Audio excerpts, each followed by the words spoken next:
नमस्कार बंधुरा आमार এই ভালোবেসে রান্না পরিবারে নতুন বন্ধুদের জানাই ওয়েলকাম আর পুরনো বন্ধুদের জানাই ওয়েলকাম ব্যাক। আমার পরিবারে তোমাদের সবাইকে স্বাগত। আজকে আমি বানাবো দই পটল। এটা খুব সহজে কিন্তু ঘরোয়া উপকরণ দিয়ে তৈরি করা যায়, সেটাই আজকে আমি তোমাদের দেখাবো।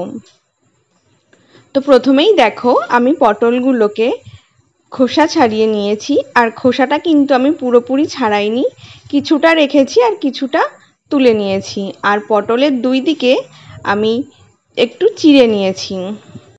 এরপর আমি এখানে 2 চামচ পোস্ত আর 7-8টা কাজু বাদাম একসঙ্গে কিছুক্ষণ ভিজিয়ে রেখে ভালো করে বেটে পেস্ট করে নিয়েছি। এবার এর মধ্যে আমি দিয়ে দিচ্ছি টক দই। টক দইটা একটু বেশ অনেকটা পরিমাণেই দিচ্ছি, যেহেতু এটা দই পটল। এবার এই কাজু পোস্ত বাটার সঙ্গে আমি টক দইটা ভালো করে ফেটিয়ে মিশিয়ে নিচ্ছি।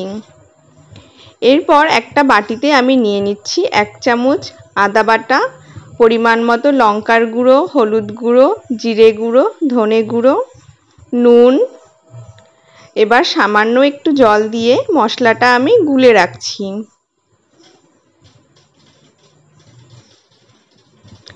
এবার কড়াইতে প্রথমেই দিয়ে দিয়েছি সর্ষের তেল। তেলটা একটু নেড়েচেড়ে ভালো করে গরম করে নিয়ে দিয়ে দিচ্ছি কেটে রাখা পটলগুলো। এবার পটলগুলো আমি একটু হালকা করে ভেজে নেব। পটলগুলো একটু হালকা করে নেড়েচেড়ে নিয়েই দিয়ে দেব স্বাদ অনুযায়ী নুন। এবার পটলগুলো আমি হালকা বাদামি করে কিছুক্ষণ ধরে ভেজে নেব। আমি কিন্তু এখানে হলুদ অ্যাড করিনি, হলুদ অ্যাড করলে তেলটা কিন্তু কালো হয়ে যেতে পারে। দেখো পটলগুলো ভাজা হয়েও গেছে, এখন আমি তেল ঝরিয়ে পটলগুলো তুলে রাখছি। আমার এই সিম্পল ঘরোয়া রেসিপিগুলো তোমাদের ভালো লাগলে অবশ্যই একটা লাইক করে চ্যানেলটা সাবস্ক্রাইব করে নিও, আর পাশের বেল আইকনটা প্রেস করে দিও নতুন ভিডিওর নোটিফিকেশান পাওয়ার জন্য। এরপর আমি ওই তেলেই দিয়ে দিলাম কিছুটা গোটা গরম মশলা আর সামান্য একটু জিরে ফোড়ন। ফোড়নটা কয়েক সেকেন্ড আমি একটু ভালো করে নেড়েচেড়ে ভেজে নিয়ে এবার যে মশলাটা আমি গুলে রেখেছিলাম সেটা দিয়ে দিচ্ছি। এখন আমি মশলাটা কিছুক্ষণ কষিয়ে নেব।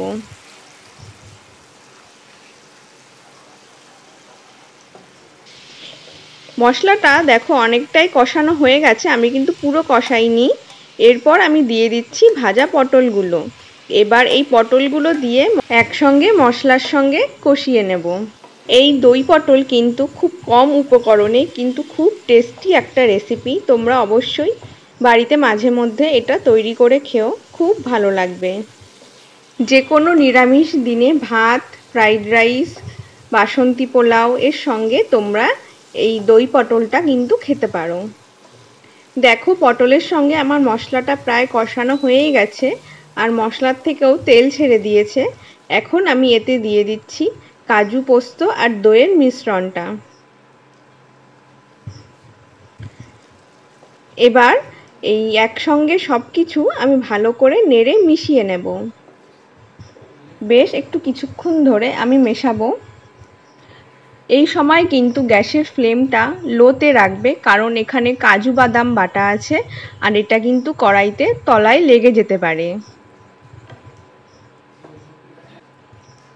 এবার নেড়েচেড়ে নিয়ে দিয়ে দিচ্ছি সামান্য একটু চিনি।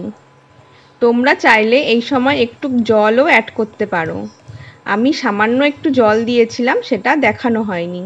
এবার ঢেকে দিয়ে কিছুক্ষণ ফুটিয়ে নেব।